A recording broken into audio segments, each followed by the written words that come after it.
Okay, good morning, and welcome to the first in this metaphysical series of classes that we are hosting here at the American headquarters of the Aetherius Society.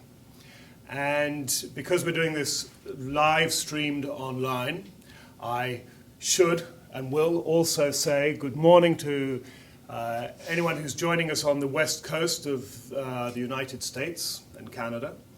And if you are east of the Rockies, it's good afternoon. And if you are even further east, across the pond, in the old country, good evening. This first class that we're taking, as you probably know, is called The Cosmic Plan. And it gives a broad overview of the cosmic and spiritual philosophy of the Aetherius Society. And this is the class we felt it would be most sensible to begin with, to give everybody this broad understanding of what our philosophy in the Aetherius Society is really all about. It's been given by myself, Paul Nugent, together with my long-standing friend and colleague, Brian Kniep. We are both directors of the Aetherius Society. Brian has been a member of the Aetherius Society for almost 40 years. I joined when I was 6.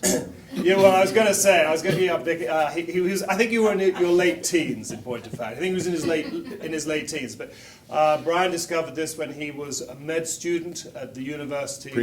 Pre-med student at the University of Illinois. I, always a little bit of a late starter, came across the Aetherius Society still about almost exactly 30 years ago in England. I moved to the United States, to the American headquarters, in 1990, 25 years ago. And we both had the great good fortune and undoubtedly great privilege to work very closely with our spiritual master, Dr. George King, the founder of the Aetherius Society. Brian worked with Dr. King for 20 years in the general sense here at the American headquarters, but very closely as one of his personal aides for the last 10 years of Dr. King's life. And I had a similar privilege being a close personal assistant of our master also for the latter years in his life. So we knew him well, and one would hope and like to think that with 70 years experience between us, we also have a reasonably good understanding of our teachings, of the spiritual philosophy of the Aetherius Society. To me, and I think for all of us, and certainly everybody who's paying attention, our world is in crisis, almost wherever you look. And in fact, I would describe it as the perfect storm. We're creating the perfect storm. And I think that we can see that politics will not resolve it. We have massive economic crises, essentially, fundamentally. And I don't think international bankers are going to solve it. We have unprecedented environmental challenges with climate change, a myriad of social problems, just about wherever you look. Our world is in crisis, is in great trouble. And I don't think that there's anything more necessary, more required, more needed than a radical shift in our understanding of who and what we are, what life's purpose really is. And that is why we are such adherents of this cosmic philosophy, because this, more than anything, is what humanity needs. We need a radical shift in our understanding of who we are. And I think it was extremely well summed up by just one line from our cosmic teachings, given by a master who goes by the name of Mars Sector 6, and we'll obviously get into this a little bit more in this class. But he said this one line actually talking about love in the second of the 9 freedoms. And he said, when terrestrial man begins to realize his true position in the cosmos, he will then begin to manifest this great energy of love. And I think that that is profoundly true. When we are correctly filled with awe and wonder at the miracle of life and the vastness of the universe within which we exist, it actually triggers two of the great yogas in my mind. One is Jnana Yoga, of wisdom, and the other is Bhakti Yoga, of devotion. And with that greater realization, that essential realization which we as the human race have to begin to embrace, when we do that, then that one of the manifestations of that will be virtually a spontaneous love, a far greater realization and appreciation of what we are about, what life's journey is about. So that is, if you like, a broad introduction, because I'm now going to hand over to Brian, who is going to take us back in time. Thank you.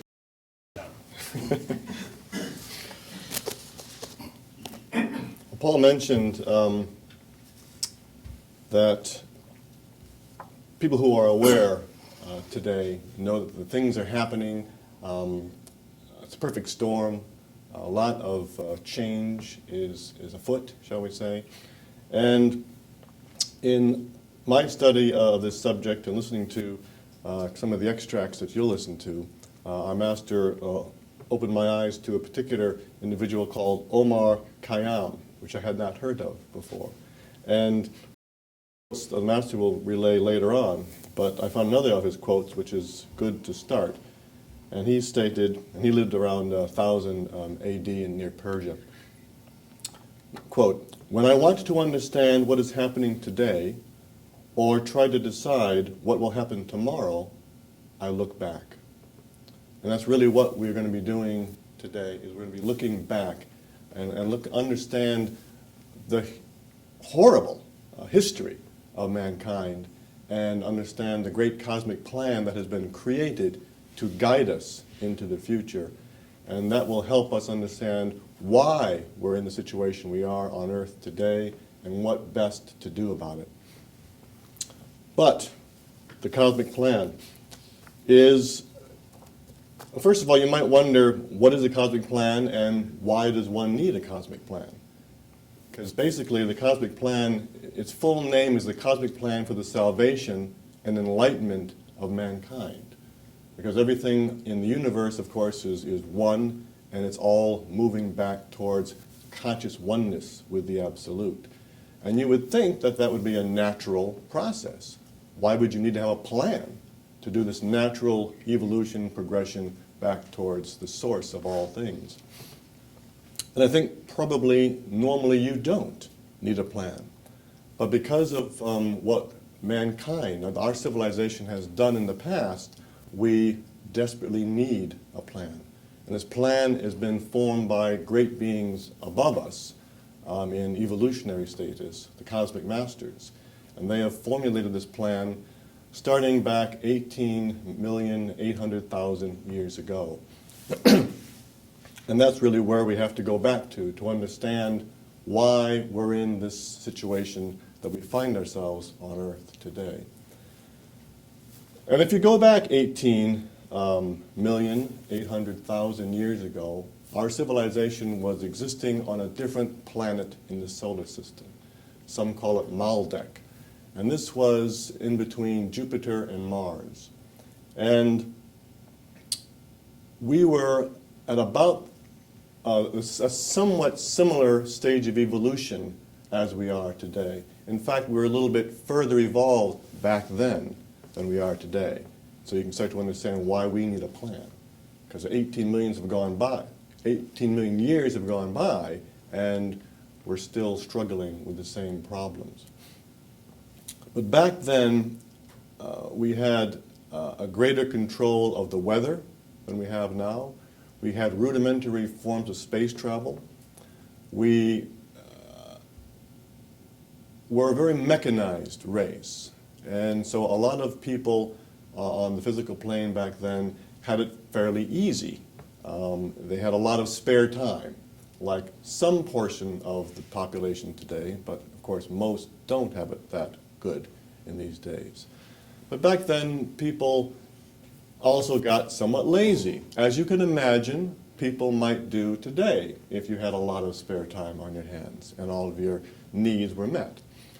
Unfortunately, well, that's one unfortunate aspect, but another aspect crept in where certain factions of the civilization back then wanted more.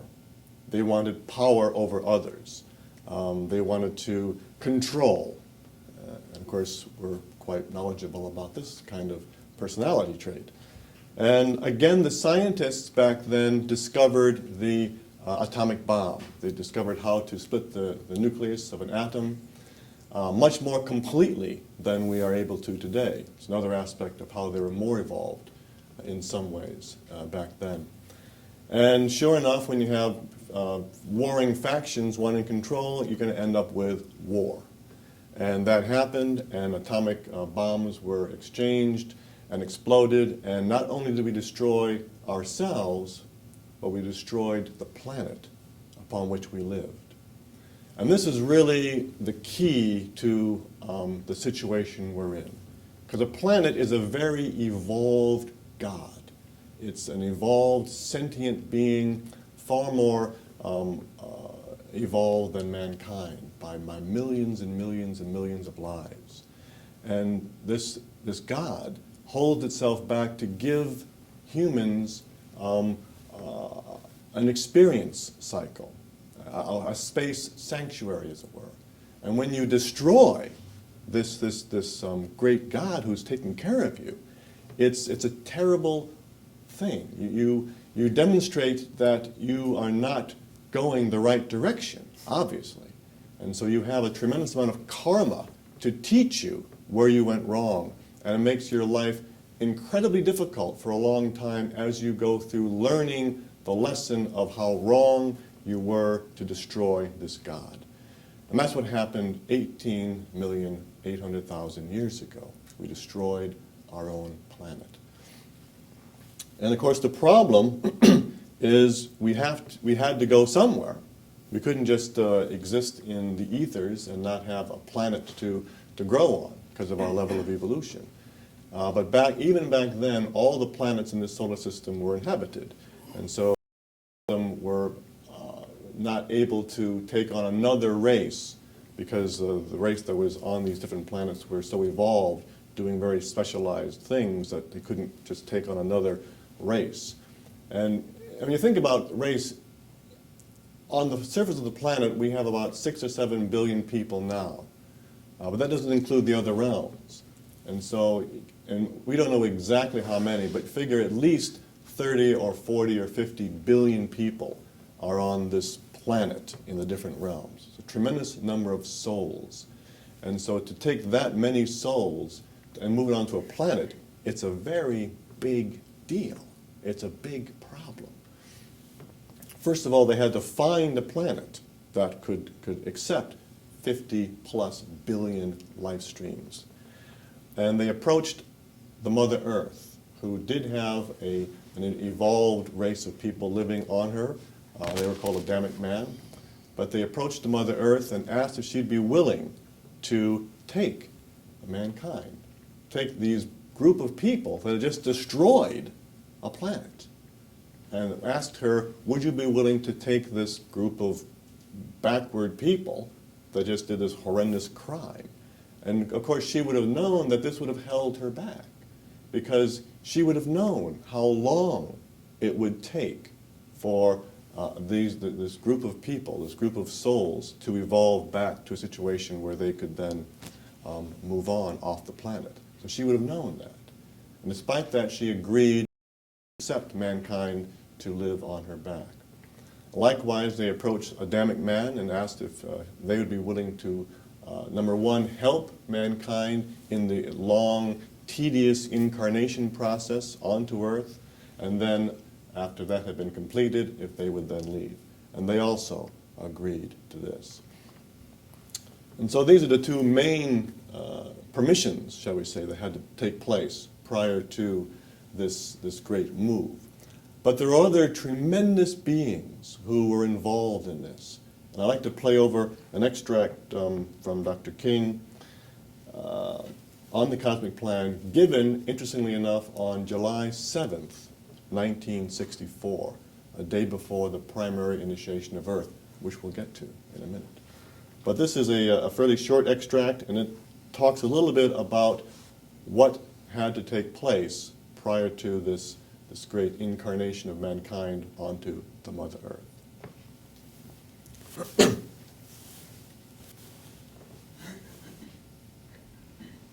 Now, while this was going on, several definite moves were also being made in anticipation. Even before man came to Earth, one of the most significant moves in the total history of the world took place, and that was the Sanat Kumara, wrongly referred to in the Bible as the most ancient of days, by the way, left Venus in his entirety, not just a split of consciousness, but in his entirety. You remember that Sanat Kumara was one of the great Kumaras, or one of the lords of the flame. The flame, which, by the way, issues from the heart of Venus itself and is irradiated throughout the solar system and beyond. Well, the Sanat Kumara was one of the Kumaras, one of the great lords. Not lords in the way that the foolish British know lords, or lords in the way that the foolish American know senators. Not in that way, but lords in the way that a Babiji would be a lord. So he left Venus and took up residence around this earth in an etheric city called Shambala. Shambala was built for him, by the way, by technicians who came from Venus and Mars some 18,800,000 years ago. The Sanat Kumara moved into this position so that this was a male intelligence, so that he could help the Earth, which was a female intelligence, through the series of diseases which were due to occur. Now, this was one of the most brilliant pieces of clairvoyance ever demonstrated to this or any other Earth, because before the fall of Lemuria, never mind Atlantis, the Sanat Kumara had visualized what was going to happen, and the perfects on Saturn had ordered him into the city of Shambala, which is around this earth, or which is near to this earth, just over the Gobi Desert. This is built of etheric substance. If you remember, John in Revelations in the Bible visited Shambala, and he gives a long description of it. Where do you think he went? Heaven?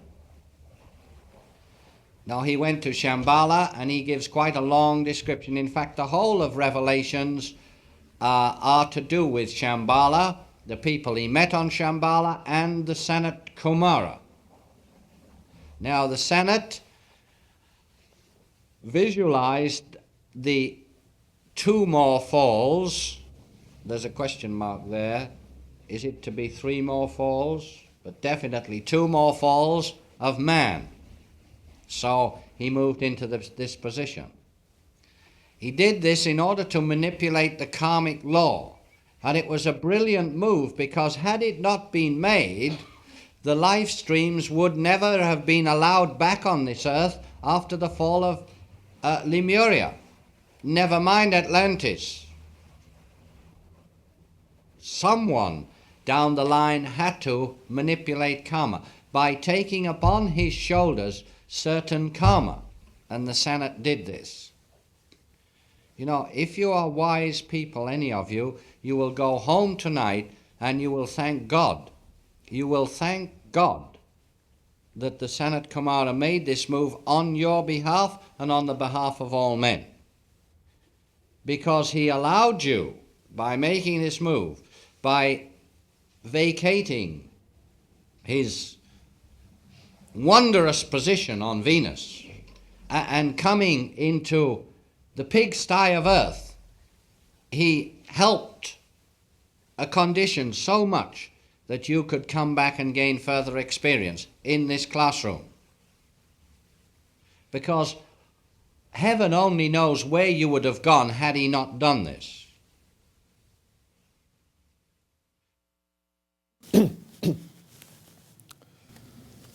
So you can see there's others who mankind is tremendously indebted to. But imagine just for a minute, you have this great being, Sanat Kumara, the Lord of the Flame of Venus. And imagine agreeing to come to another planet to take care of a race of people, of course, which don't even know he exists, for not 1,000 years, not 10,000 years, not even 1,000,000 years, 18 million years. Imagine that. You can't imagine it. You can't imagine it. And another entity also came for this long. This was the Lord Babaji, and he came from Saturn. And he came about the same time, in the beginning stages of mankind coming onto Earth. And he is also has stayed this entire time. In fact, he's committed to stay until the cosmic plan has played out. Who knows how much longer that is. But just imagine this great entity staying for over 18 million years. It's just staggering. And also to draw your attention to how important it is in these days, the Sanat Kumara, having been here from 18 million years ago, just recently left. He just left in the 1950s and was replaced by. And so that's got to tell you that things are definitely heating up. Things are changing. We are in a transition period. When you have an entity that's been here for 18.5 million years and then leaves and is replaced by the Lord Buddha, that's another signal that things are definitely changing. Another Venusian master. No, that's right. Buddha's another Venusian master. That's right. So, as you heard in that extract,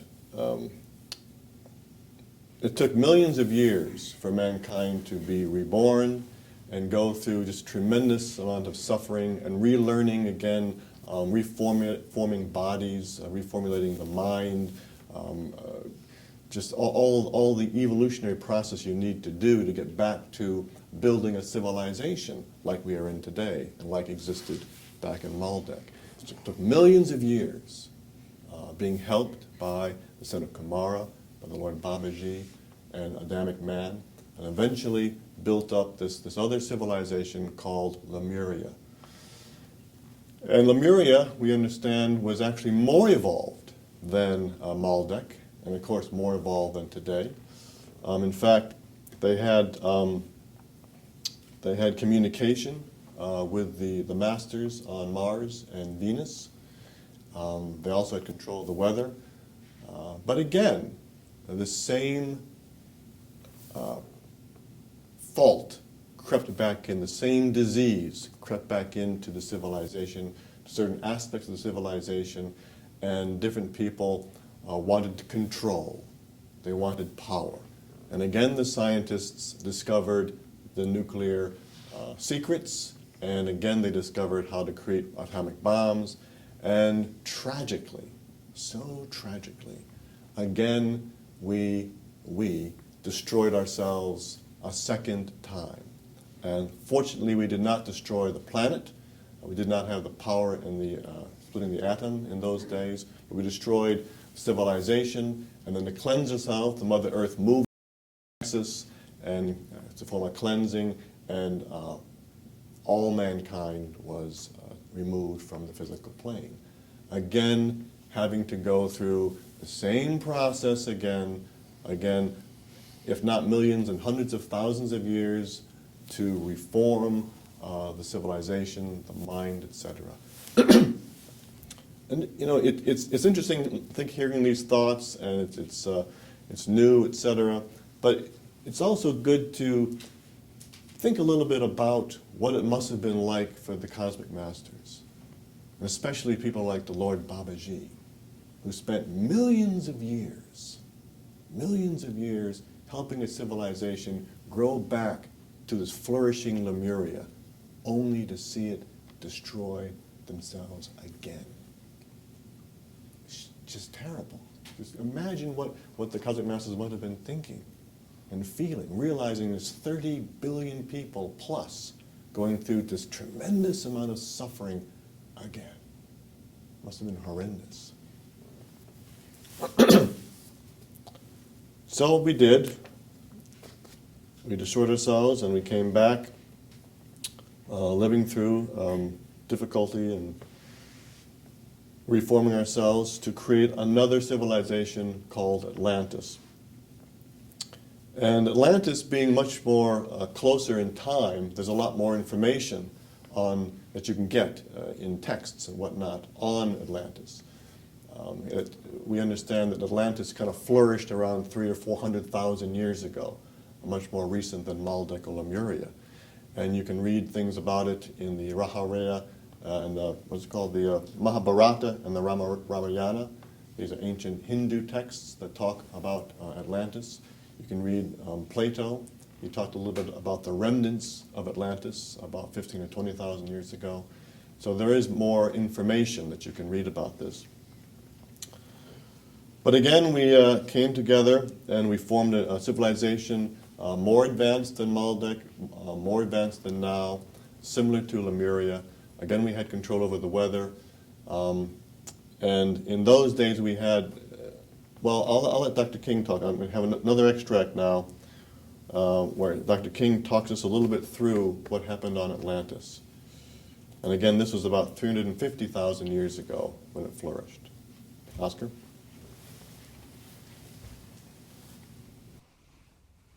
The black magicians in Atlantis opened the Pandora's box. But so acute was the division between good and bad in Atlantis that interplanetary intelligences did intervene. Now, they could not take the law into their own hands, because by so doing they would be breaking the law which governs them, the law of karma, which limits them from completely interfering or dictating to another more backward people. Advising, yes, but never interfering or dictating to a backward people. They couldn't do this. But what they could do was to try to teach the people that they were going wrong, as they are doing today. Notice the simile between today and the time of Atlantis. Gee, it's so similar that it scares you in some ways. Except that one thing happened before the destruction of Atlantis which will not happen today. That was the cities of Shan, or in other words, 5 large spacecraft from Mars, yes, Mars, not Venus, landed on Earth, and the white magicians were evacuated. And the black magicians fought it out among themselves, and there was an atomic war, and 2 atomic weapons were used. One was called Indra's dart, and the other was called the Brahma weapon. And Indra's dart was an atomic bomb, and the Brahma weapon was an atomic ray. And they fought it out, and the whole civilization of Atlantis fell into atomic dust. And again did the reincarnating life streams drag themselves through the atomic slime through countless lives of mutation, idiocy, leukemia, paralysis, and worse. I'd rather not go into the sordid details as shown to me.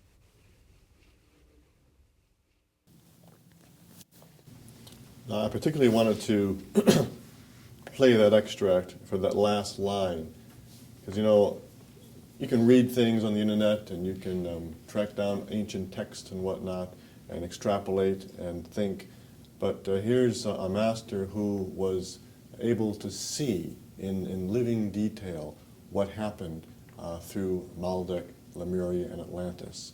And he's able to see that and describe it to us. And that's one of the fortunate things that we have in Dr. King, is that he's able to give us this information that he has seen firsthand.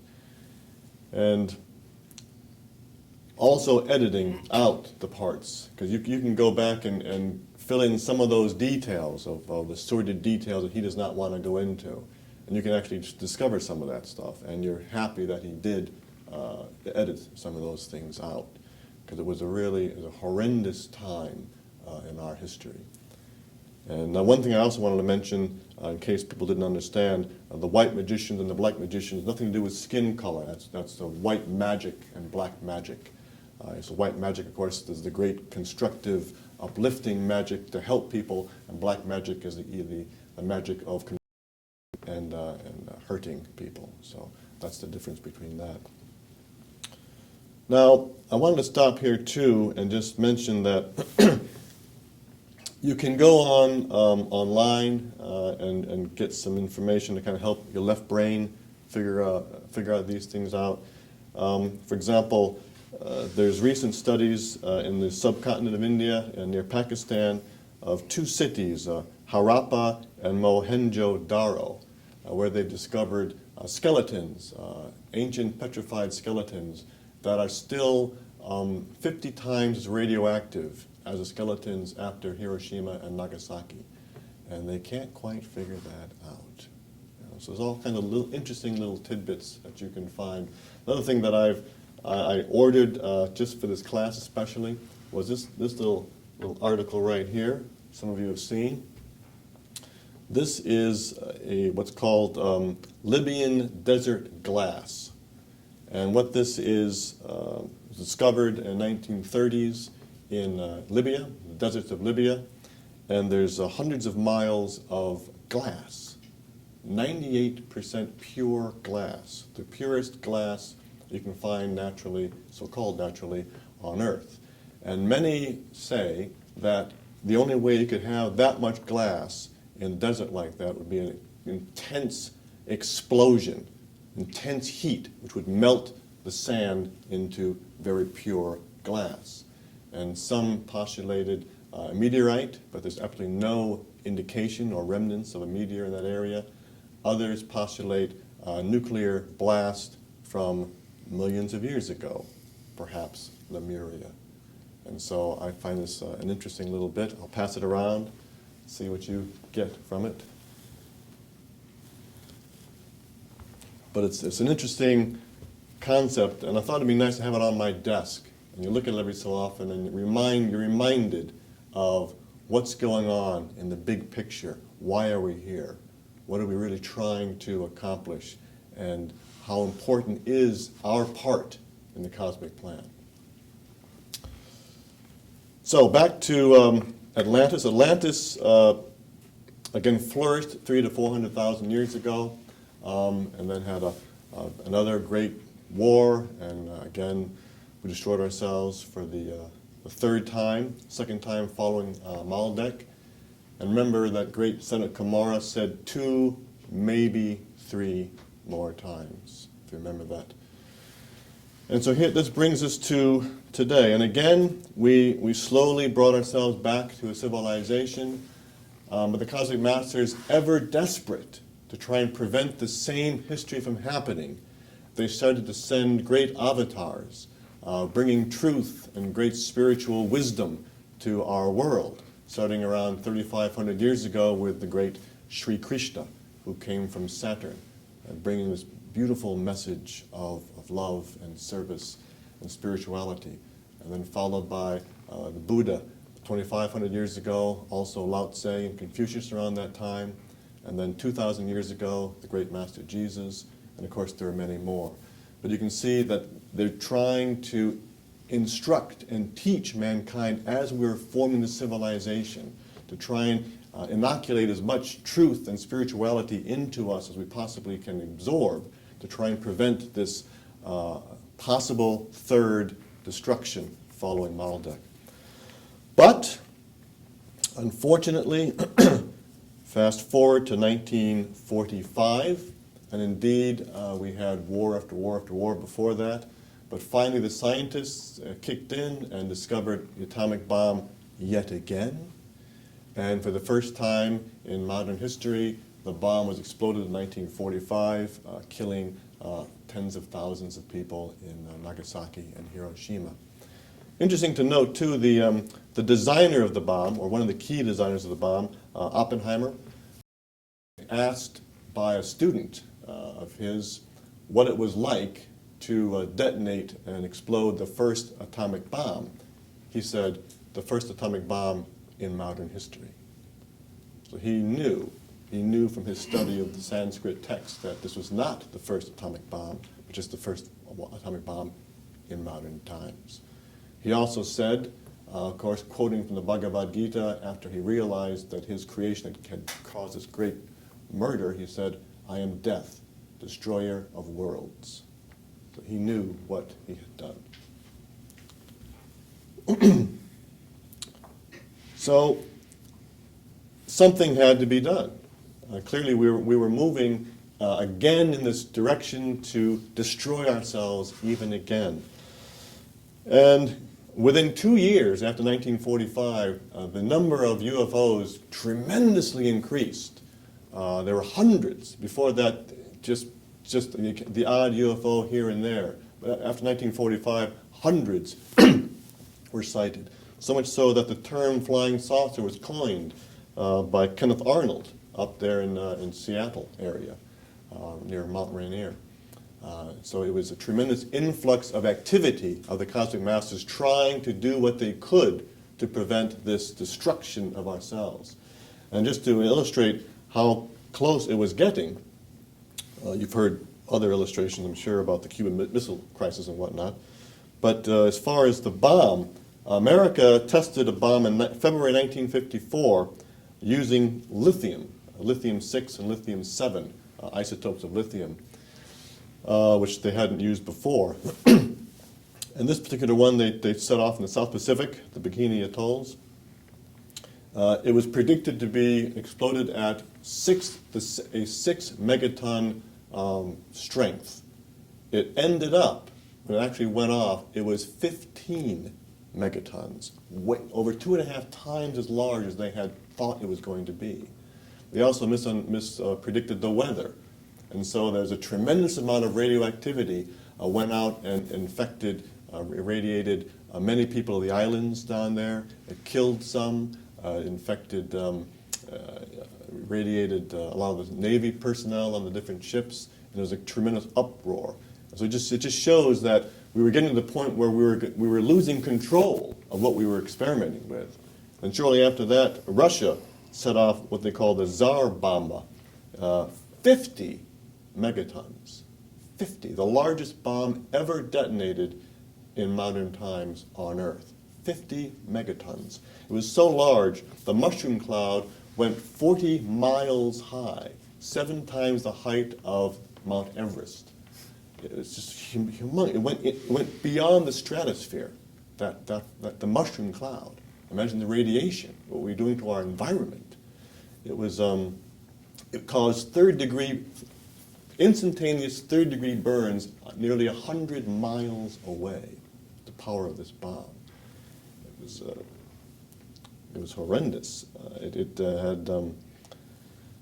caused, I think, 25% of all the radiation put out in all the bombs to date. That one bomb. It was staggering. And so you could see if we carried on in this way, surely we were going to destroy ourselves. And at that point, we're now going to check in with Paul to find out what the Cosmic Master's moves were to try and prevent yet another destruction. You don't have another extract you want to play right now? No. Okay. Well, I don't know about you, but that certainly provoked some questions in myself, what Brian has been saying. So if you do have questions, we will have a period for questions and answers a little later on. And if you are joining us online and have questions, then please do email them to info@aetherius.org. Aetherius, Aetherius. So I just want to comment on a couple of things first, Brian. One is you mentioned, or Dr. King mentioned in that lecture, he was shown things. Right. Are you imagining that to be the Akashic record? Probably, yeah. Right. Yeah. An Akashic record, a record of all things that have happened in the ethers that we can all. That's, if you want to verify truth, that's the place to go and look, in the Akashic record. Another thing Is that's always better than the internet, you think? well, the internet's good. The internet's a step in the right direction, but no, the Akashic record. The other thing that's always staggered me, but I think it's good to put it into perspective. You're absolutely right. I mean, 18 and a half or 18, just under 19 million years is, as you say, it's beyond our comprehension.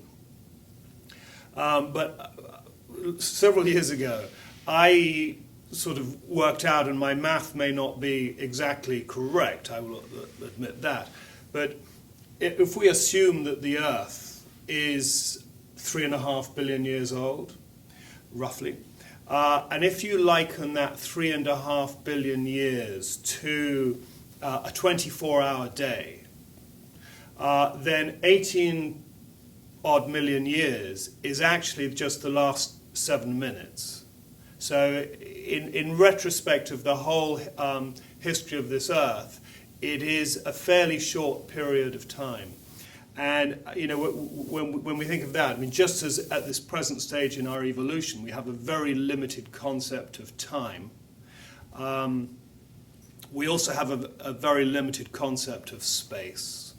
I mean, I know it always staggers me, but Brian, when we were in Santa Barbara, he was an amateur astronomer, and he had actually had a large telescope. But also, he had a picture of taken by the Hubble telescope of all these galaxies, and there was an explanation which basically amounted to this: if you took a grain of sand and took it at an arm's length and held it just at a point over the Big Dipper, what was being obscured by that grain of sand held at an arm's length were 1,500 galaxies.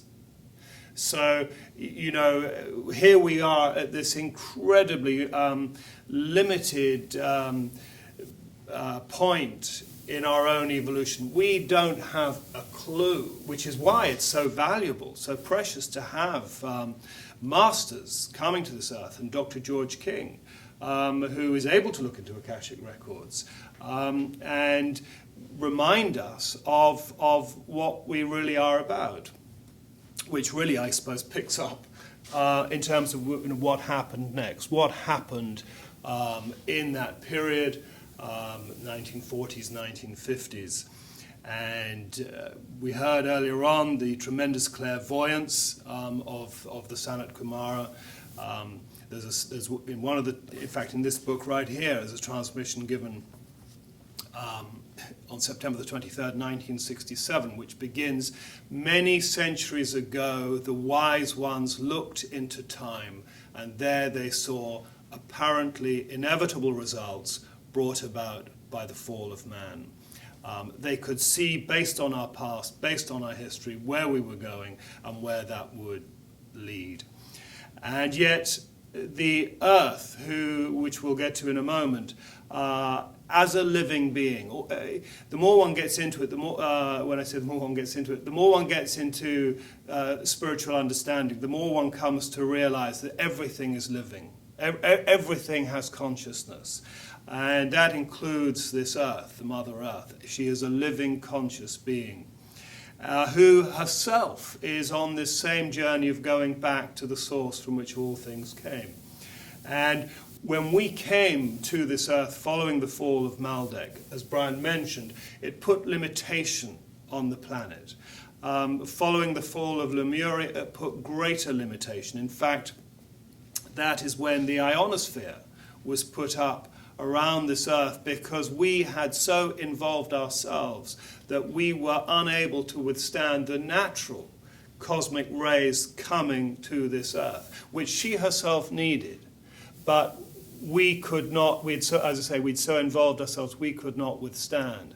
And that the ionosphere was intensified after the destruction of Atlantis. And so these masters looking into time could see these inevitable results. So coming back, I suppose, to this overall cosmic plan, what did they do to assist us? And one thing which we'll get into after a break is three interplanetary masters we refer to as the three adepts, taking up Earth physical bodies here on Earth. But also they brought in, you could say, Dr. George King, who unquestionably himself was an avatar. Because the masters could have done the manipulations on their own, but it would only have been a fraction as valuable as getting us involved. This is our Earth. Well, it's not our Earth, it's actually the Earth's Earth, but we live here. And we have to be hands-on. We have to grow. We have to begin to mature, to begin to stand up and take responsibility on our own. And so to that extent, Dr. George King, who was born in England, and I don't think that's necessarily especially significant, but though it might be. I mean, nothing happens by chance. Anyway, he was born in England in 1919. This is not a lecture to go into the life story of Dr. George King. You can study that maybe in a class on the life of Dr. George King. But certainly in his youth he had some very outstanding experiences. And he was also extremely psychically gifted. And anyway, in 1939, when he was 20 years of age, we had, again, the stirring up of war on our world, beginning of the Second World War, which culminated in those two atom bombs. He was of ripe age, 20 years old, in England, a fighting man. And unquestionably, Dr. George King was a warrior, a spiritual warrior. But he had an experience very shortly before the war, and it was probably an extraterrestrial visitation. It's not known for sure. He never really spoke about it. But certainly with his psychic understanding and ability, he knew that, and his spiritual upbringing, he knew categorically that it is wrong to kill. Thou shalt not kill is a universal law. And so he became a conscientious objector, but nonetheless recognized the need to serve in whatever form he could, and he became a section leader in London's fire service during the devastating bombing of the Blitz. And he saw firsthand the horrors that mankind was inflicting upon, in this particular case, civilians, elderly people, children, babies. And I'm not sure, but it's unquestionably it had a very, very, very deep, profound effect upon him. And he, and based on his earlier childhood experiences, but he began to do something unusual in England, certainly in the 1940s. He began to study and practice yoga with an intense discipline. and such that he was doing various forms of yogic exercise, primarily yoga breathing and mantra yoga, for up to 8 hours a day. And he did this over a 10-year period. And this was in addition to having a full-time job. And it caused, with such intense practice, it caused a force that we all have in the base of the spine called the Kundalini to rise through the channel in the spine, the Sushumna channel, opening his chakras, the psychic centers, and he was able to raise this Kundalini to the higher centers, to the throat center, to the Christ center, and eventually even to the crown chakra. And it was with this ability, all in retrospect, maybe he wouldn't have known it at the time, perhaps he did. He certainly had an inkling of it. But in retrospect, we can see that this was all part of a much greater cosmic plan. Because in 1954, on May the 8th, to be precise, 1954, he was alert. He was in his apartment in the West End of London. It was a Saturday morning, just like this is a Saturday morning. And he heard a voice, and it was very clear. He says it was as clear and as stark as a pistol shot that really totally grabs your attention. And it simply said this: prepare yourself. You are to become the voice of interplanetary parliament. And that's what it had. And time, so the story goes, he was washing dishes at the time. He dropped the dish, or he was drying dishes, and he dropped the dishes. But he knew with his psychic training and ability and his inkling that there was some bigger plan behind all of this. He knew what he had heard was profoundly real. And he knew really it was the beginning, the ultimate change in his life. And he didn't really comprehend it. He couldn't comprehend it. All he knew was that it was true. Prepare yourself. You are to become the voice of interplanetary parliament. A week later, he said, I have to understand this. He locked the door of his apartment. He said, I'm not leaving this apartment until I understand what that communication means. And he went back into meditation.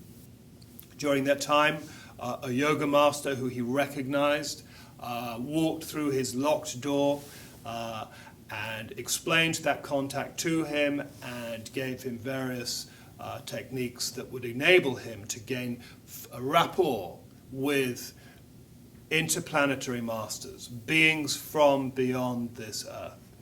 I won't go too much into it later. He subsequently, out of the blue, received a letter from another yogi by the name of Sri Nandi, where he attended those classes. He doesn't know how he got that letter, but he did. And another very just interesting aspect to that, because Dr. King was, if you like, an absolutely pure traditional yogi. And he stripped himself, or was ordered to, I should say, of all material possession and wealth. All that he had, he gave away. He had nothing but the clothes in which he stood up. In other words, all he had was who I am. And it was necessary, it was essential that he did that. So he began literally with nothing, other than his exceptional, unusual, rare, not unique yogic abilities. And from 1954, he had the ability to go into what we call a positive yogic samadhic trance, in which he would raise the kundalini to the highest chakras, and with that ability, these cosmic masters, Brian referred to this intense time of flying saucer activity around our world because of the crisis that we were at. They began to communicate through him, and thus the Aetherius Society was born, taking its name from a master we believe to come from the planet Venus. And we have to bear in mind, we'll get into this in the next class, other realms, other dimensions. This is not the only dimension. There are other realms of existence on this earth, and referring to the 30-odd billion who exist on other realms of dimension. So when we think of life on Venus in the orthodox sense, no, probably not. Or not certainly that they're revealing to ourselves when we go there. But on other realms of vibration on those planets, most certainly yes. And the message which these masters began to give or gave at that time, basically they were twofold. One aspect was to warn mankind of the terrible danger of going down this atomic path where we'd been before in our evolution, in our karmic history, that we'd forgotten.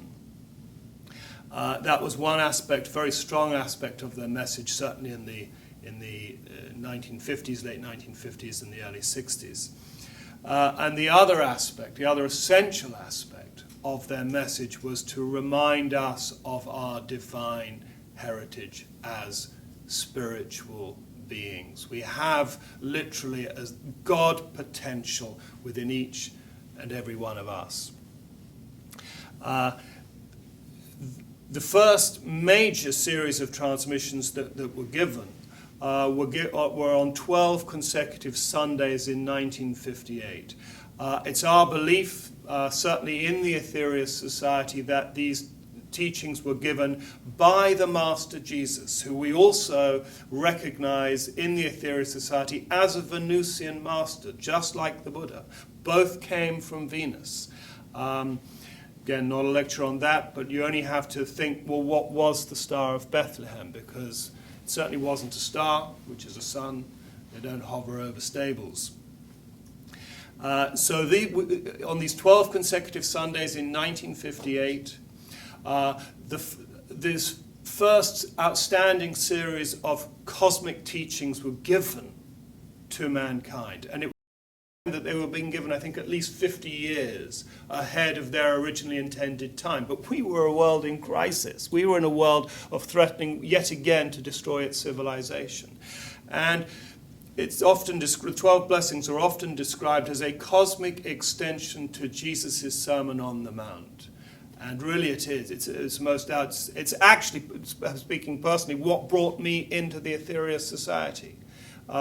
Hearing those teachings, hearing those transmissions. They were incredibly pure and profound, and they have this complete essence of truth running right through them. And then when they're also a spiritual practice to send out energy, because that is what we, the critical part of this cosmic plan, need to engage in.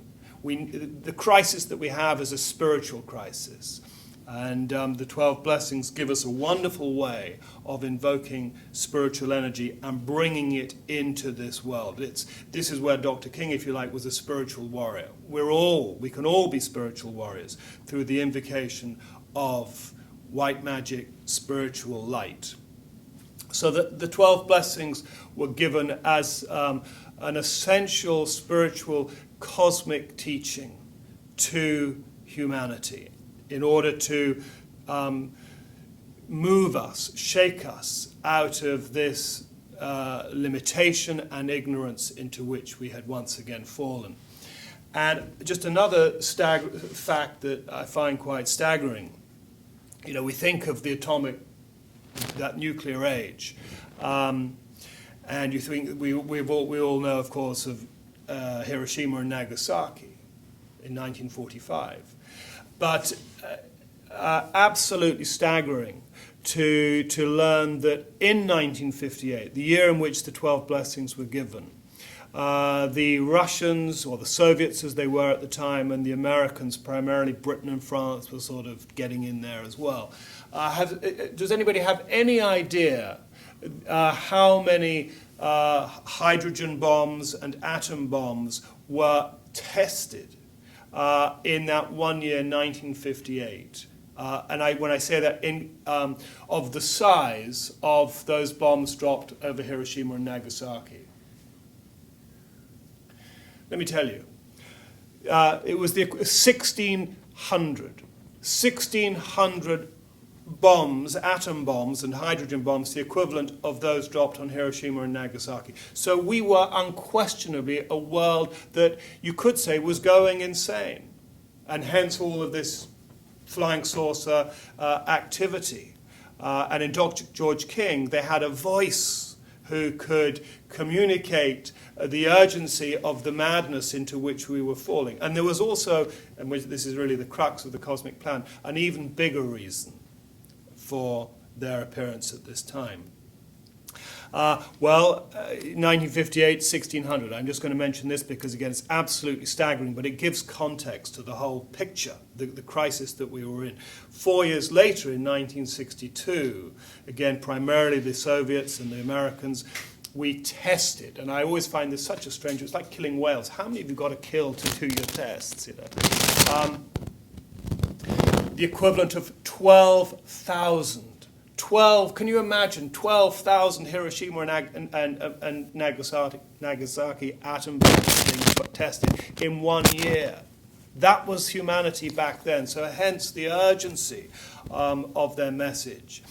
And besides giving us cosmic teachings, I need to mention briefly, another outstanding essential teachings which they gave Mars Sector 6, the one I mentioned right at the beginning, this time over a period of a few weeks in February and March in 1961. They gave an outstanding metaphysical treatise of our journey through evolution. And it's called, some of you of course may know this, the 9 Freedoms. And it gives the essential steps which we need to take, first of all, to raise the Kundalini. That is the primary reason why we're here. Brian mentioned at the beginning, for the salvation, the saving, and the enlightenment of mankind. They can't enlighten us. We have to each enlighten ourselves. And that is through a conscious rising of this force, the Kundalini, up through our own the channel, the Sushumna channel in the spine, open our own chakras, become enlightened, gain cosmic consciousness beyond that. And then at that point, we have mastered free will, and we are open to freedom, which I think may be one of the texts that you're going to use this morning. So they gave these outstanding cosmic teachings, because beyond the rising of cosmic consciousness, we have ascension such as Christ demonstrated. He was an avatar, came to this earth, practiced extremely diligently yogic practices during those missing years. This is off topic, but I suppose it's part of the big picture of the cosmic plan. That's not part of the plan. And he demonstrated for all of us ascension. That is really why we're here, to attain that. And the 9 Freedoms gives us that, and then it goes beyond into interplanetary existence. The crisis, as mentioned, was also a spiritual energy crisis. And 2 other aspects of the plan took place during this period of the late 1950s. The first of which was an interplanetary craft coming into orbit of Earth in 1955 for the first time. It would turn us insane. We'd go insane because we wouldn't know about it, we wouldn't understand it. So it's been this subtle influence that number 3 has brought into our world, helping as an essential aspect of this great cosmic plan to awaken ourselves, to awaken humanity into a much more conscious realization of who we are, the life of the planet, and how every aspect of life and nature and ourselves matter. The other aspect that they brought in as a means of giving us a source of spiritual energy was the charging of 19 mountains around the world, literally as batteries. but putting energy into the space within the molecules or atoms within the mountain as a source of spiritual energy that we can access. As I said, we need to do this. They can't do it for us. We need to do it. And this took place between just over 3 years and 1 month, beginning in July 1958. July the 23rd was the first mountain that was charged in England, in southwest England. It's a mission called Operation Starlight. It's the main reason Dr. King came to the United States the following year in 1959 to continue Operation Starlight. 4 mountains were charged in this country during the next year, in point of fact, and it took him to New Zealand, Australia, and Europe. There was one mountain that he himself was not required to climb. All the others, the other 18, he had to physically climb with a small team, often in extremely difficult, dangerous conditions. A great personal risk to his life and even the life of those in his team.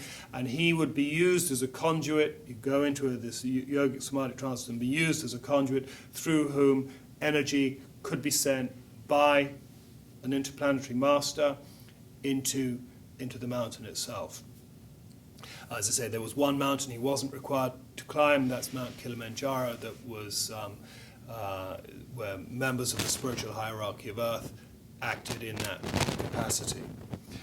And so in addition to bringing a source of a source of energy into the world, and in part this was because of the ionosphere that been put up. We didn't have access to those energies. Now, through the mountains and satellite number 3, we have access to a more intense, higher frequency source of spiritual energy. In addition, besides that, and besides the teachings I've specifically mentioned, the 12 blessings and the 9 freedoms, they also spoke of 2 other things. One was the coming of the next master to this earth, and the other was the initiation of Earth, the cosmic initiation of Earth.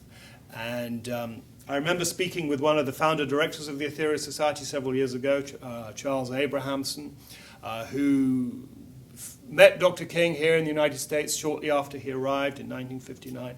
And he said that, in those years, those early years, in the early 60s, they always were anticipating 2 things. One was the coming of the next master, and the other was the cosmic initiation of Earth. And the cosmic initiation of Earth, which is the very crux of this great change that we're experiencing, took place on July the 8th, 1964, which is why Brian mentioned that lecture that you've heard extracts from, was actually given the day before, July the 7th, 1964. And that takes us up either to a break. We're going to break. We'll have a break. Yeah. We'll have a break, and then we'll get into this, as I say, the crux of this great change. It's actually, the great change is more about the Earth than it is about mankind. So think about some questions you may have. We'll take a short break for those who are online, 5 to 10 minutes. We'll come back and take questions and carry on. Thank you. Who's got my piece of Lemuria? It's vanished. No.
Is it on? If it starts to fuzz around, just take it out, just put it here. Okay, and don't move.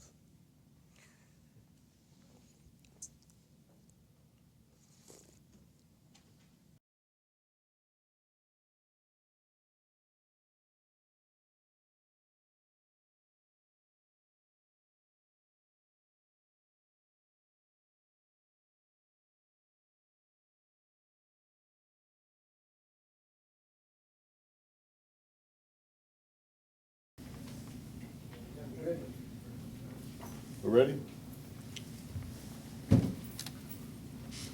What we could save Heidi's for the end, I think. I would, yeah. Well, before we start our second part, we want to ask any questions. Or are there any questions you'd like to ask about the first part? Glenn? Might the energy from satellite number 3 ever be more potentized than 3,000 times, like 4,000, 5,000, 6,000 times? Did the master ever address anything like that? Never was mentioned. Never was mentioned. It was always a pretty firm 3,000. And the implication is that it's a very fine karmic amount that, it's set, probably approved by the lords of karma themselves. So it's unlikely that, oh, sorry. Repeat the question. The question was, Paul mentioned that the magnetization of this energy from the third satellite increases evolution 3,000 times, basically. And the question is, was it ever mentioned that it might increase even higher? And the answer is no, we never heard that possibility. But you never know. Never know. It's a good question. Good question. It's a good question. Mario? How can we directly link ourselves to this energy to help out, to channel this energy out that the satellite is bringing down to us? Question is, how do we link into the energy sent down by the satellite? And that's really very, very simple. Very simple. Any kind of selfless act, whether it be a prayer, helping someone, going to aftermath of an earthquake and helping people, doing your spiritual practices. It's basically, magic is broken into 3 forms. It's white magic, gray magic, and black magic. And black magic is selfish, against people, negative, bad. You ain't going to get helped at all doing that. Gray magic is kind of neutral, which we spend a lot of time going grocery shopping, whatever. You not going to get help with that. But white magic is helping. When you're helping yourself or others in a spiritual way or a practical way, that's when you'll be helped. And it doesn't matter. Doesn't matter if you're an atheist, if you're a Buddhist, if a Christian. Doesn't matter. It doesn't make the slightest bit of difference what your beliefs are. As long as you are helping yourself or someone else, you will be helped. Which is the great yoga of this present age, is part of this cosmic plan. And the essential step towards gaining enlightenment is spiritual service, or karma yoga, as it's known. That is what the masters have informed us is what we need to do, even more than self-personal development. That is necessary, but service to others is most essential. You can kind of see why as well, and we'll get into that a little bit too, is of why it's such a key now to do service rather than specifically try and raise the Kundalini. Carol? Can you explain where the energies are coming from when satellite number 3 is directing it through the craft? Question is, where are these energies coming from? Very good question. They're coming from the sun itself. And remember Paul mentioned that there's an ionosphere around the Earth which is kind of filtering the energy before it gets to us. And so we only get just a fraction of what the sun is sending out. Third satellite is basically circumventing that filterization unit. And so it's a brilliant, brilliant plan. Whereas if there was no ionization, then you would get the energy for whatever you were doing. Black magic, gray magic, white magic. And so we would move the direction that we don't want to go. Whereas if you have that filter up and you have a third satellite that circumvents the filter and only targets people who are doing good, then you're helping skew the whole karmic pattern of mankind towards the positive. It's a brilliant, brilliant plan. And that's enough questions for now, because I'm looking at that clock and I'm thinking of the good Right. folk online, and so we need to move on. Hold your questions. So it's my turn now, right? Yes, you're going to talk about the initiation of Earth. Initiation of Earth. Well, that is the big fulcrum the huge, it's the most important thing that happened on Earth for as long as we've been here. And that was the Mother Earth has received her primary initiation. And that is a key milestone in her life to allow her to go up another notch in her evolution, which is a massive thing for any being, but a great goddess like the Mother Earth, it's a massive, massive event. And if you remember, the Mother Earth held herself back after Maldek. And so she held back this initiation. And again, she held herself back then, held herself back in Lemuria, and she was specifically asked at Atlantis whether she would then please take her initiation. And again, she refused, because she knew that if she took her initiation back in Atlantis days, we would not be able to reincarnate on Earth. And so, again, there'd be the same problem that was experienced back in Maldek days. So she refused. But finally, July the 8th, 1964, the Karmic Lord said, you cannot hold yourself back any longer. You have to accept your initiation. One way of looking at it is that mankind would be too far in your debt if you continue to hold yourself back from mankind. And so she then reluctantly accepted this initiation. But even still, she took this energy, but she's not releasing it. She's holding it inside of her batteries in her earth, and she's not letting it go through her lifeblood, as it were. She's not raising the vibrations yet of her body. She's holding off as long as she possibly can. And that's, again, now that the energy has been given to her, the clock is ticking. There's only a certain length of time, and the indication is that the longest that she can hold off is 1,000 years, probably even less. And so once this energy is released to a greater degree, and it is being released now in small amounts, you can feel the quickening, it is happening. But once it's released to a greater degree, then her vibrations will be so high that we as a race will no longer be able to survive on this planet. And that is the crux of the cosmic plan now, is to raise the vibrations of mankind sufficiently so that a good number will be able to stay on Earth. Now remember, our master mentioned that in the days of Atlantis, when the war was going on and the cities of Shan landed and took away the evolved beings of Earth, the white magicians they were called. And he said that will not happen on Earth today. But what will happen is almost the reverse. You know, in the past, the beings were removed from Earth, right? Whereas what's going to happen now is the people who are able to raise their vibrations high enough to withstand this change within 2, 3, 4 lives, not very long, they will stay on Earth. And the individuals that are not able to raise their vibrations high enough to withstand this heightened vibration of the Mother Earth, they will be removed through death and be reborn on another planet in this solar system. So the similar thing is happening, but thankfully for the Mother Earth, the people of a heightened vibration will stay behind, not the others. So that's really the big, huge change that's taking place. And if you think about it, 18 million years has gone by, and now this change is been given to the Mother Earth, and that's why you have this tremendous activity of the cosmic plan. And so many things are happening just in the last 10, 20, 30, 40, 50 years. It's just the activity in the cosmic plan is astronomically more than the last 18 million years because of this primary initiation. The time now is very short, just a few lives. And if you think about it, you know, in order to access the Kundalini and raise your vibrations, you know, given the current rate of evolution on the planet now, how many people are going to be able to do that in 3 or 4 lives? Not many. And that's why The key now is service, to try and get as many people, to try and get this earth in a much more stable, peaceful arena, so that will allow more people to be able to do more practices and do more prayer and do more things that will help them raise their vibrations, in essence.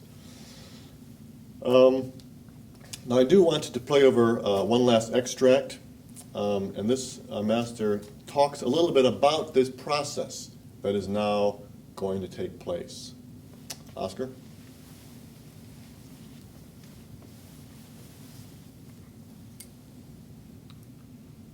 These are the natural things which must take place as the earth begins to pull her light from the bushel and receive the power which she is entitled to. Never forget that phrase. See, so involved is man, and so involved is the spiritual body of man, even the adepts, their body is involved. So involved is it that he will not or could not stand the quickening radiations which must sooner or later become a natural outcome of the rise in the heavens of the planet Earth. So what must happen? This must happen. There must be, in one way or another, however it comes, and I'm too small and too limited in my vision to state to you exactly how it will come, save to say it's up to you how it will come. But however it comes, there must be a division of the little amount of wheat from the great amount of chaff. Not a judgment of man, but a rise of those people ready to rise, a quickening of those ready, and this will take some lives, and a division from those that are ready, so that the chaff, so-called, the involved materialist, the unthinking man, the uncaring man, the murdering, thieving, lying and roguish man, the atom bomb man, the army man, these will be and must be divided from the few. And this has to happen. It has to happen. Not all your prayers can stop it. The moving finger writes, and having writ moves on. And not all your piety or wit or all your tears erase half a line of it.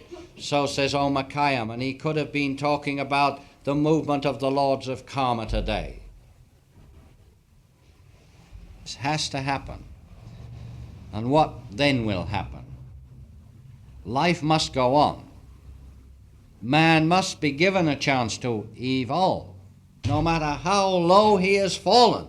Even the Hitlers and the Stalins must be given a chance to evolve, because one day they'll be as great as the Jesuses. There's no doubt about that. If that isn't true, then God has slipped up in his plan.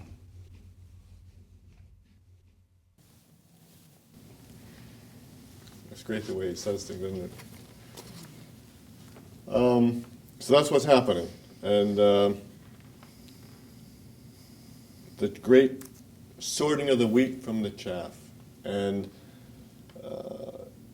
the most important thing that I want to get across at the end of my part here is that it's up to us how this happens. It's entirely up to us. And it can either go catastrophically through a war, where you have millions, if not billions of people taken off and sent to the new planet in a terrible happening. You could have massive catastrophes, massive earthquakes, and tidal waves and tsunamis taking out hundreds of thousands of people in a great jolt. Or you can have it happen much more gradually and more gently. And it's up to us. And when I say us, I mean the spiritually minded people of Earth. And there's many, many, many spiritually minded people of many different faiths and spiritual devotions. And the more that we all work in our different faiths and devotions, the more that we try and help, we're raising the vibrations, we're spreading out this idea, and we're changing the karma, and we're helping the cosmic plan work out in as good a way as possible. So, number one, more people will be able to stay on Earth, and number two, the transition will be more gentle. But the time is now, and the clock is ticking, and we only have just a small number of lives to do it. And that means every minute, every day, every hour is important, what you do. It's important. That's one thing that, if you're around the Master, one of the big things that shone about the Master was his intensity. He was amazingly intense all the time. He spent all of his time focused on helping the world because he knew how important it was. And if we can just get a fraction of that intensity through our study of the cosmic plan, it'll be well worth it. And the last thing that I have is the Declaration of Truth to Terra, the Declaration of the Next Master, I mean to say. And this is the last that we know of big card that they can play. And that's the Next Master. I'll read that. I'm not going to go into it too much because we just are running out of time. This was given during Operation Starlight that Paul talked about on a mountain called Brown Willie on November 23rd, 1958. Lord's Declaration. There will shortly come another among you. He will stand tall among men with a shining countenance. This one will be attired in a single garment of the type now known to you. His shoes will be soft-topped, yet not made of the skin of animals. He will approach the earth leaders. They will ask of him his credentials. He will produce these. His magic will be greater than any upon the earth, greater than the combined materialistic might of all the armies. And they who heed not his words shall be removed from the earth. And that's the main aspect of that. And so that suggests that they will use that card and they'll bring the next master at a time very strategic. And when he comes, it will not be a secret. He will land in a spacecraft known to all. And you'll probably have a tremendous number of people that are kind of on the fence. When they see that, they will shift up and they will throw their life into spiritual service. And it'll be a crucial and wonderful time. And at that, over to Paul. Right. Well, thank you, Brian. This is an endless debate that several of us kind of have about when will the next master come. And I know Brian and I have got slightly different views on that. But He's wrong. I don't think we're going to have time to get into that today, unfortunately. What I would like to do, line from, I think, from actually another of Dr. King's lectures on the cosmic plan. He says, the initiation of Earth precipitated many things. And what we're going to look at next, and unfortunately it will be briefly, are, I mentioned earlier on, 3 adepts being born into Earth many centuries ago. The wise ones looked into time, and there they saw apparently inevitable results brought about by the fall of man. They conferred together and allowed the shining oil of sweet compassion to imbue their negotiations. Then turned they to 3 advanced beings. I'll have to paraphrase the rest. to take up Earth physical bodies. This presumably was in the earlier part of the last century, early 1900s, in other words. Who, similarly to Dr. George King, would have raised the Kundalini fully and had the ability to attain cosmic consciousness. And they were here for a very specific reason.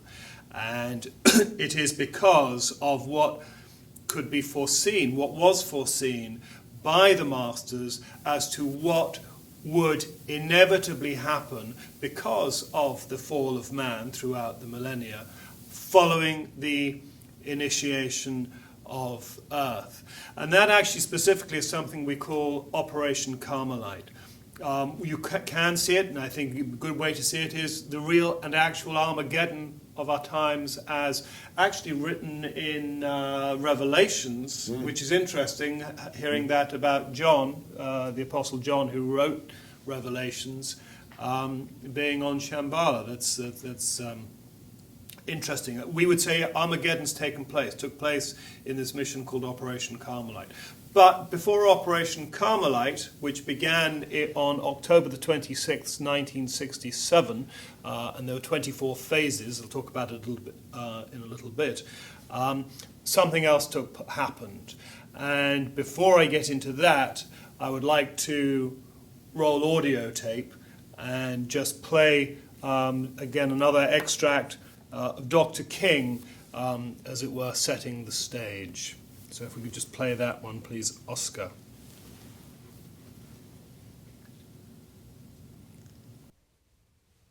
The battle has started, and already blows have been struck by both sides alike.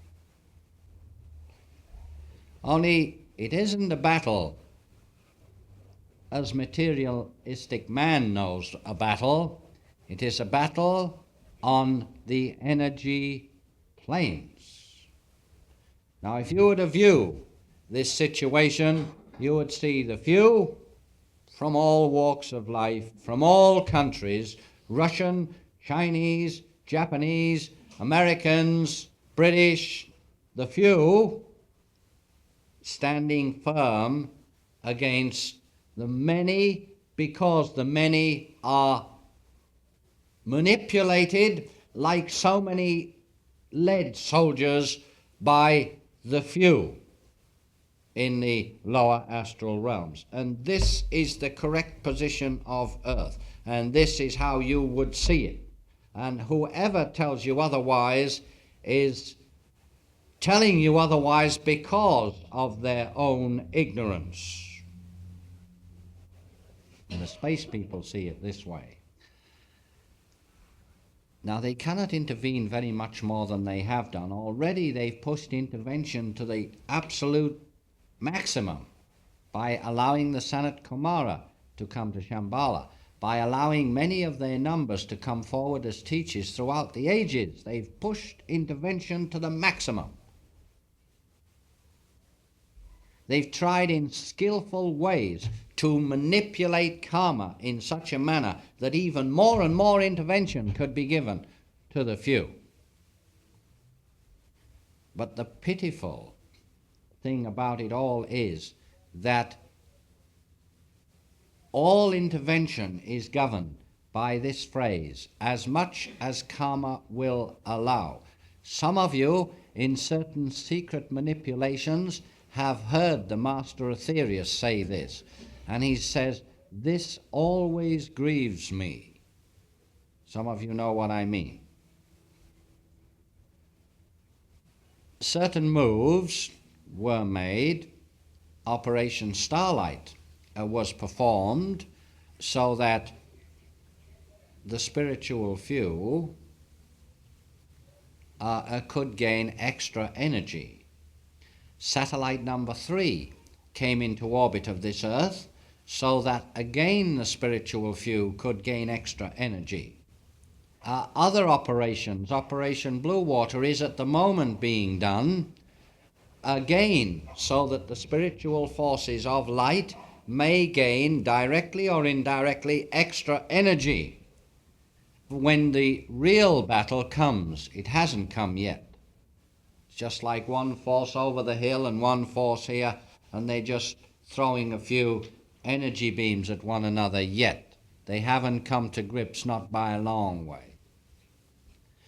Right, into all this complex pattern of manipulation, the space people introduced 3 specially trained intelligences who, 3 mind you, not 3 million as they should have been, but 3 specially trained intelligences who could take the sortie right down into the lower astral realms at times.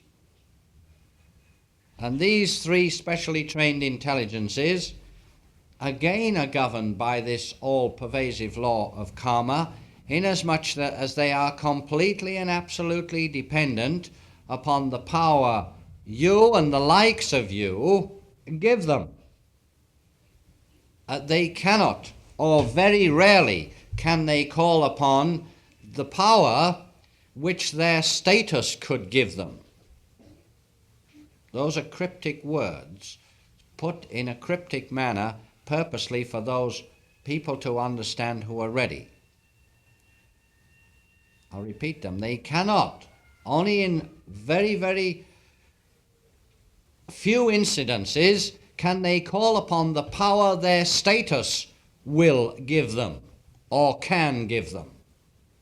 So they are limited completely in their battle.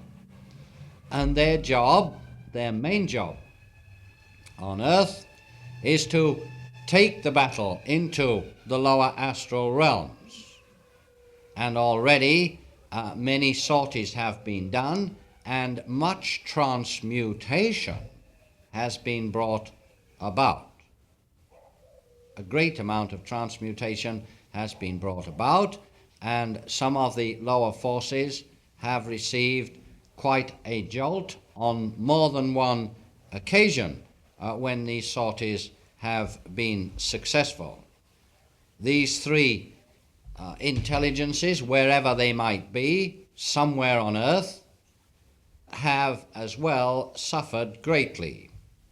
Many a time they have been grossly injured, and as they have by law to live in a physical body on Earth, this is the law, again in order to a complex manipulation of the karma, they have suffered great pain and great suffering on behalf of humanity as a whole. These 3 intelligences, their identity is for the most part fairly secret. So important are they to the Earth as a whole that they cannot even be allowed to physically meet one another, or certainly come together in the same place. If they did, and anything should happen to them to cause a release from the physical body, God knows what would happen to you. So as much as they want to, they are bound by limitation after limitation after limitation. And very little is known about them, save that that is their particular job. This thing was thrown into the complexity of the plan, which is gradually beginning to build and build and build and build, until sooner or later it must come to a head.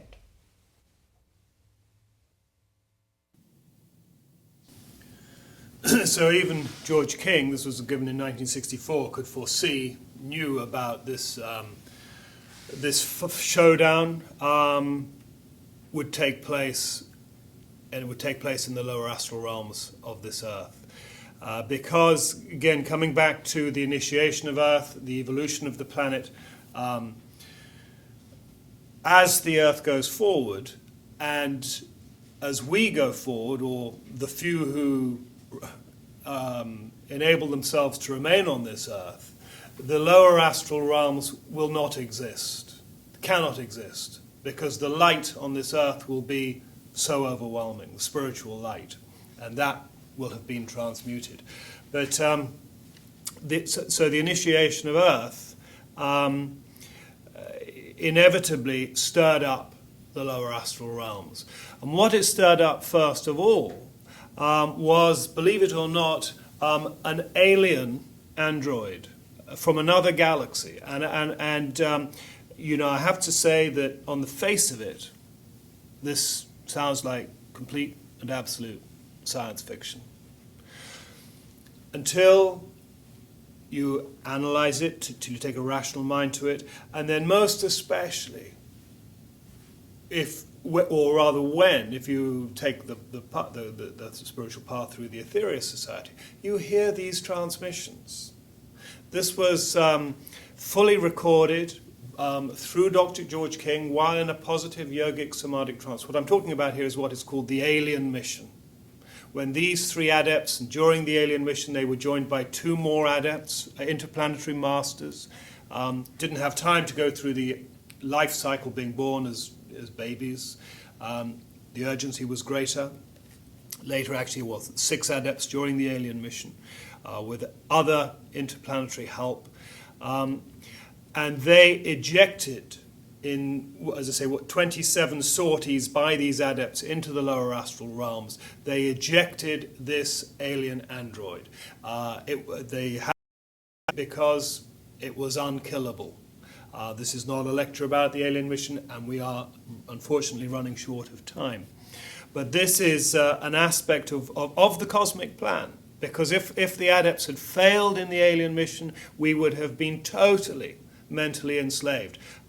Even the terrestrial black magicians in the lower astral realms couldn't really raise a finger against the power of this alien android from another galaxy. And again, I know, as I say, this on the face of it sounds like science fiction. Just remember, take a grain of sand, it obscures 1,500 galaxies. There are billions of galaxies. We are not alone in the universe, which is how we live and think and act on this earth at this time. We're part of something incomprehensibly vast, which is God. And anyway, this was the first action of these adepts in the lower astral realms.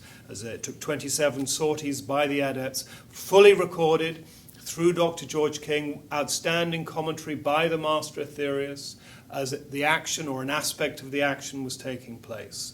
And it culminated, began, the first phase was, I believe, May the 30th, 1965. The alien was evicted by the adepts on October the 26th, 1965, in other words, almost 50 years ago. And the mission, there was a tidying up to be done in the lower astral realms afterwards, cleaning up, and the mission was eventually finished on January the 22nd, 1966. So that action took place almost, as I say, 50 years ago. I have to touch on this because it's a key aspect of the cosmic plan as it's unfolding.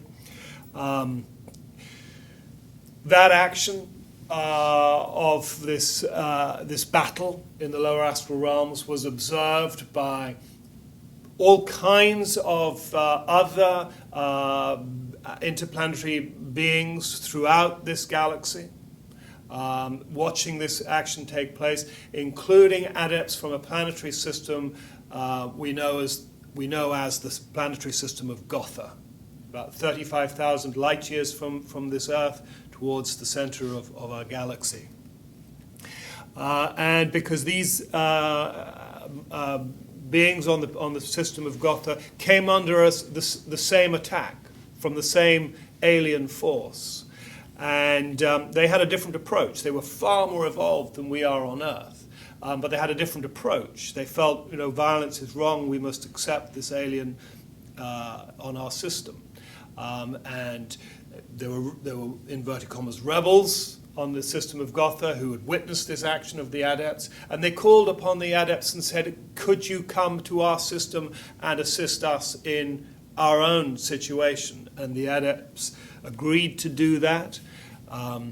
And they were able to demonstrate to the inhabitants of the Gotha system that, okay, you can be this way on your Earth, but what about the rest of the galaxy? By allowing this very hostile, aggressive alien force to come into our galaxy and cause less civilizations on other planets who are less able to defend themselves than you are. And they could see the reasoning of that, and they changed. Again, this was a battle that was fully recorded, 16 phases in 1966, when the adepts should have been taking life pretty easy. They got called within almost 2 months back into action on the planetary system of Gotha, and were successful, again with other interplanetary forces, in removing the alien attack from the system of Gotha. Well, as I mentioned, the Gotha Masters are far more advanced than we are. They understand that karma has a price. They were in the debt of the adepts. And they said, how can we repay you? And basically the adepts said, well, you can't repay us, but we know some people on Earth who could do with some help. I will get to that momentarily. I just want to touch on what I began by saying, which was Operation Carmelite. This was what was foreseen many centuries ago. What Dr. George King, in that extract we just heard, he knew that a fight was going to brew. We have our own lower astral realms. We have our own black magicians who we, throughout our centuries on this earth, have fed with our fighting, our envy, our jealousy, our hatred, our greed, our crime. All of that negative energy, that lack of spiritual energy throughout our history that we have fed. That energy goes wherever you send it, and we have fed our lower astral realms. And the lower astral realms, black magicians, have in turn used, if you like, pawns on this physical realm. Mentioned Hitler and other ones, Napoleon, who've engineered, known as, our world is still has been under this influence, but it's beginning to crack, and it's beginning to change. And a big part of why it's beginning to crack is because of the adepts in Operation Carmelite, 1960, October the 26th, first phase, 1967, through the last phase, 24 sorties by the adepts into the lower astral realms, which was completed on February the 24th, 1969, with the transmutation of the entity we've known throughout our history as Satan, or the devil. An extremely adept black magician in the lower astral realms. And the adepts brought about a transmutation of that entity. His consciousness was split into over 1,000 parts, which themselves will go on through the reincarnatory pattern, and hopefully take the right path, the correct spiritual path. So that was just is an essential aspect of the cosmic plan for this earth and for us. The dirty work, if you like, has been done by the adepts on our behalf in the lower astral realms. But as the Gotha Masters understood, everything has a price, and we owe a debt. We owe a debt ourselves. The human race has a debt to these, let alone Master Jesus, the Lord Buddha, the Lord Babaji, Sanat, Kumara. We're in debt, but at least we've been freed, if you like, and set on the right path to activate that God potential within ourselves. And I think that it's part of the building up process. We've looked at the cleaning up process, but has to be a building up process.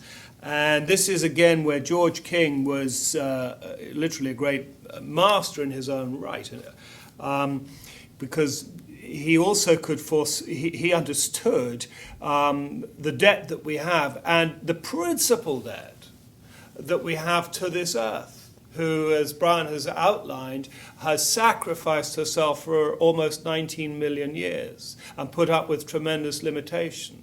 and suffering and extreme sacrifice on a scale that we cannot begin to comprehend. She put off that initiation. So our debt is our primary debt, our first and foremost debt, is to the Logos of this earth.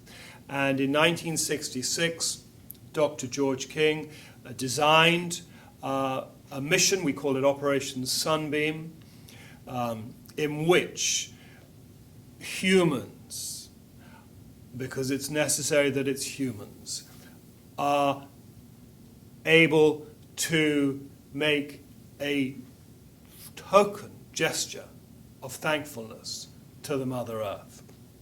It's long, it's reasonably complicated to explain. Maybe we'll need another class later on in this series. But the essential gist of it, and where the Gotha Masters come in, the essential gist is taking energy from the 19 holy mountains that was given to mankind, and instead of us using that energy for our own help, and we take some of that energy, and through it was originally stored. It's the whole Operation Sunbeam, the modus operandi has evolved since 1966 when it began. It's a mission we're very much doing right up to the present time. The energy was stored in a battery and then taken out, a radionic battery, and taken out over a psychic center of the Mother Earth. As we have chakras through which energy flows, the Mother Earth has psychic centers through which energy flows. These were shown to Dr. King in a mission he mentioned in that last extract called Operation Blue Water, which again is another subject. But Operation Blue Water was a cosmic operation, had to take place before the initiation of Earth by giving energy through a psychic center of the Mother Earth prior to the initiation of Earth taking place. And so what he learned in that experience of how energy could be sent to the Logos of Earth, he combined that with the energy from the plus side in Operation Starlight using radionic apparatus, and that energy is sent as a token of thankfulness to the Logos of the Mother Earth. It's something obviously that we can explain in greater detail at a later time. But where the adepts come in, because as I say, this mission began in 1966, the same year that the Gotha mission was completed, who wanted to help and were told, well, you can't help us, but you can help the human race.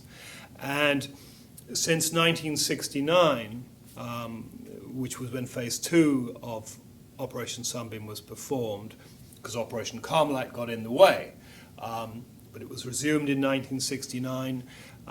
The Gotha Masters are the main ones who are invoking and manipulating the energy on our behalf. It still requires us being involved. When I say us, the Ethereal Society on behalf of the human race, setting up essential radionic apparatus that they can use. But they manipulate the energy, they invoke it, put it through our equipment into the psychic center of the Mother Earth. There are other missions that are being performed by the Ethereal Society, again on very much the building up, the balancing of the negative karma of mankind methods that we're using. One is the Saturn mission. There's another mission we perform. Some of you are very familiar with it, Operation Prayer Power. And all of these missions which society is performing are the manipulation of spiritual energy, the invocation of spiritual energy, and sending it out either to the Mother Earth, either to the Devic kingdom, or to mankind to infuse our world with spiritual energy, to help mankind realize our own God potential and rise up into a greater, to evolve, essentially. All that's what it comes down to for us, to begin to spiritually evolve into our true and rightful heritage. And I think, unless you've anything else you want to say, I've really tried to wrap that up in a little bit. The only one last thing I want to say is that if you see viewing this online, you can order the CD, the Cosmic Plan. I just want you to understand that the Cosmic Plan that we sell It was given by Dr. King about 10 years later than the extracts that we're playing. And the reason we sell that one is because it includes a lot more of the cosmic plan. So just that. Yeah, so do we have any questions? I know that there have been some that have come through by people online. Anybody in our audience has any? You can see it's an incredibly long, complicated subject, and even so we had to kind of cut it down. But thank you for your attention. But if there are any last questions that one would like to say or ask, shoot. No. Bill? Well, the Master Cog, and a lot of these activities are being done through the Ethereal Society. That's the Master Cog. So many of these different things that you've mentioned are all part of this way of being of service and raising energy, raising consciousness, just so that the New Age can happen. It's exactly right. All these missions that are being performed by the Ethereal Society, and the Ethereal Society was set up specifically to help the cosmic plan. And so a lot of these activities that we do are geared especially for the helping the cosmic plan. And that's one of the great privileges that we have in the Ethereal Society, is that we can so potently help serve mankind and raise as many people as possible to where we need to go. Good question. Yeah. We used to hear a few decades ago that the highest calling was to go up into the mountains and isolate and meditate. And what we're hearing now is that the highest calling is to be of service. And there are many ways of doing that.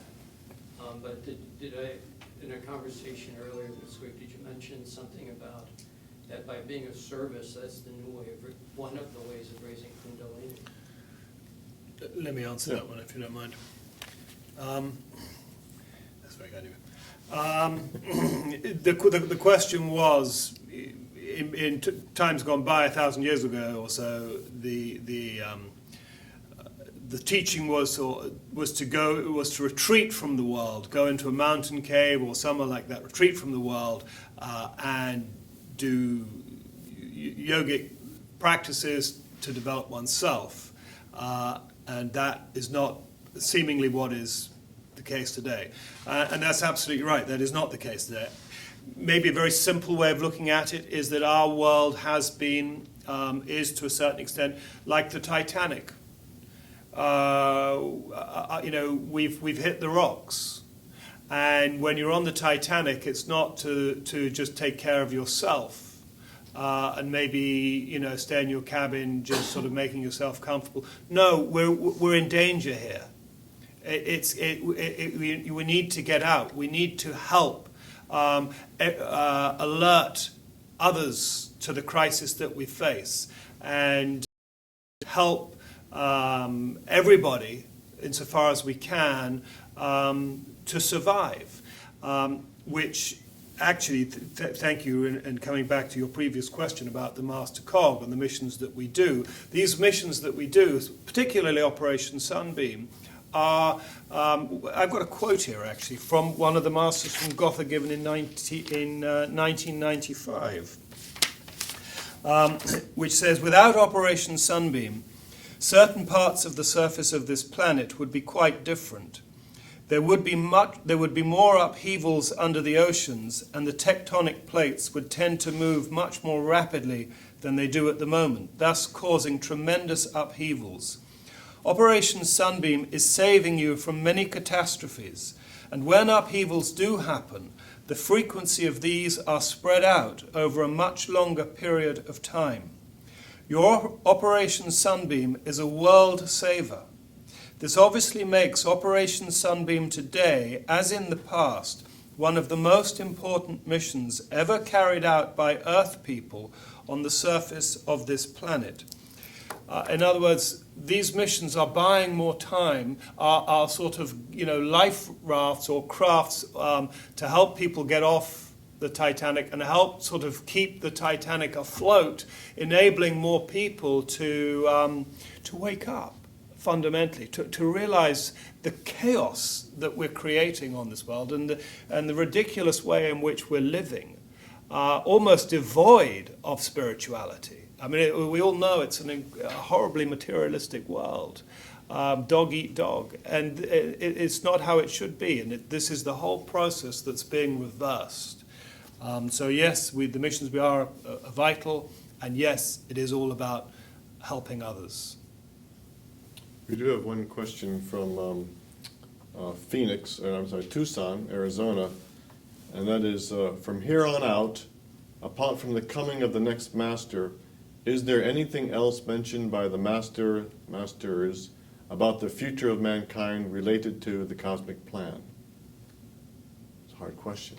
I can't think of anything specific right now. Can you, Paul? Well, the only thing I would say is that the future is not guaranteed, and I think that there's a sort of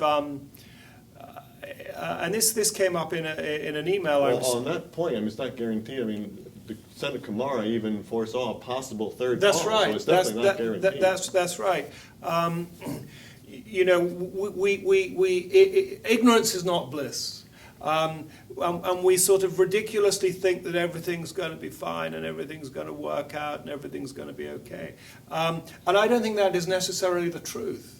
Mm-hmm. Mankind can go down. We could. The last in our series, I believe, is on karma and reincarnation. We'll look at karma. Karma is exact. It's not weak. And sort of, it most certainly is compassionate, but it is also absolutely firm and direct. It's not something that you can sort of, wheedle your way around. And